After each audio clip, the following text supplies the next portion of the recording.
A fast food restaurant can serve hundreds of customers a day. The parking lot stays full. The drive-through wraps around the building. Orders move quickly. Cash changes hands nonstop. From the outside, it looks like a system built to print money.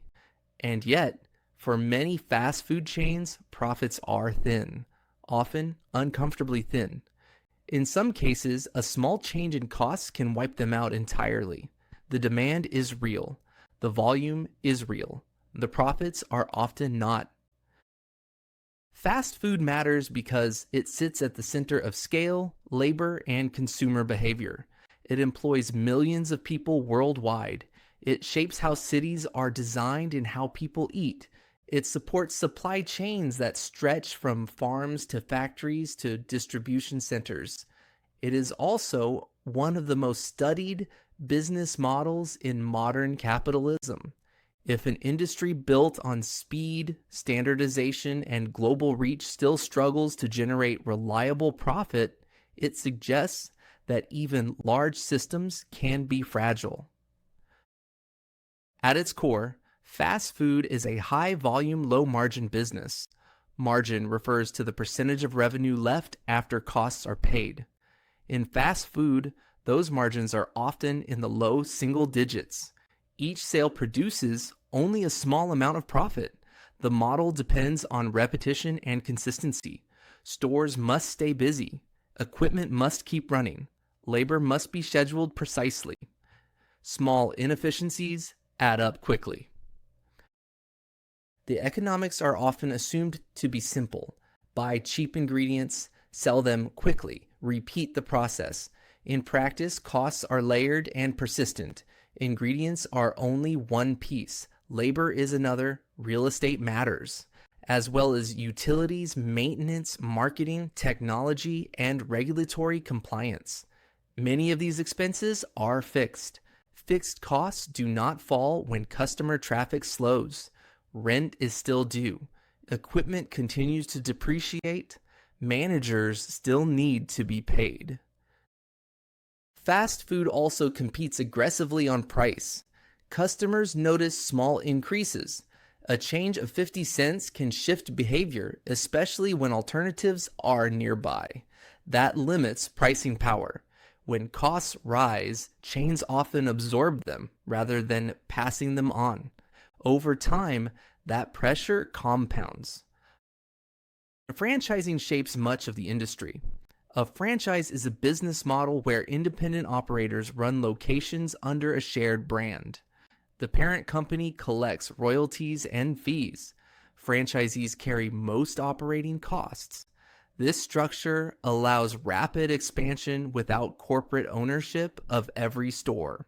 It also shifts where profits appear. At the corporate level, profitability can look strong. Royalties scale with sales. Marketing costs are spread widely. Capital requirements are lower. At the store level, conditions are tighter. Franchisees manage labor shortages, rising wages, food inflation, and local rent. Many locations operate on thin margins even during strong sales periods. This gap explains why fast food feels more profitable than it often is. Brands expand, new locations open, revenue grows. But individual operators may struggle to earn acceptable returns. Some survive by working long hours themselves. Others rely on owning multiple stores to average results. Some quietly exit the system. McDonald's illustrates this structure clearly. It is one of the most recognizable fast food brands in the world. But it is not primarily a burger company. It is a real estate company. It owns or controls much of the land and buildings used by its restaurants. Franchisees pay rent in addition to royalties and fees. This model has been highly profitable for the corporate entity. Real estate income is stable. Royalties grow with volume. The company expands while avoiding much of the day-to-day risk. For franchisees, the math is tighter. They must generate enough volume to cover food, labor, rent, and corporate fees before earning profit. Pressure increased as labor markets tightened and costs rose. Higher minimum wages, competition for workers, and turnover pushed labor expenses up. Food prices fluctuated due to supply chain disruptions and commodity cycles. Franchisees faced pressure from multiple directions. Some pushed back against corporate requirements. Others consolidated or sold their locations.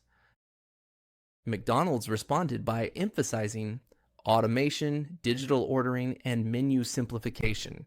Kiosks reduced front-of-house labor. Apps encouraged repeat purchases and data collection. Smaller menus reduced complexity and waste. These changes helped stabilize operations, but they did not alter the underlying economics. They managed pressure rather than eliminating it. The same pattern appears across fast food. Chains pursue efficiency to protect narrow margins. Drive-through optimization, fewer menu items, centralized purchasing. Technology investments designed to lower long-term costs, but requiring upfront capital. Each improvement helps incrementally. None transforms the structure. Demand volatility adds another layer of risk. Fast food is often seen as recession-resistant, but that resilience has limits. Consumers may trade down from casual dining, but they still reduce frequency. A small decline in visits per customer can significantly affect results when margins are thin. Promotions can drive traffic, but they often sacrifice profitability to do so. Waste is another quiet drain. Food that expires, incorrect orders, excess inventory. Because prices are low, there is little room to absorb losses. Systems aim to minimize waste, but perfection is impossible at scale. Every error matters. The broader lesson extends beyond fast food. Visibility does not equal profitability. Busy does not mean lucrative. Industries built on volume often trade stability for fragility. They serve millions and shape daily life, yet operate close to the edge. Small shocks carry outsized consequences. Cost structure matters. Business design matters. Fast food chains survive not because they produce extraordinary profits, but because they manage ordinary ones with discipline. They endure through scale, standardization, and constant adjustment. The system works, but narrowly.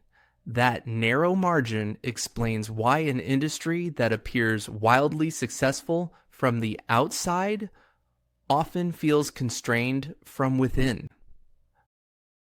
In the end, fast food reveals something fundamental about modern business.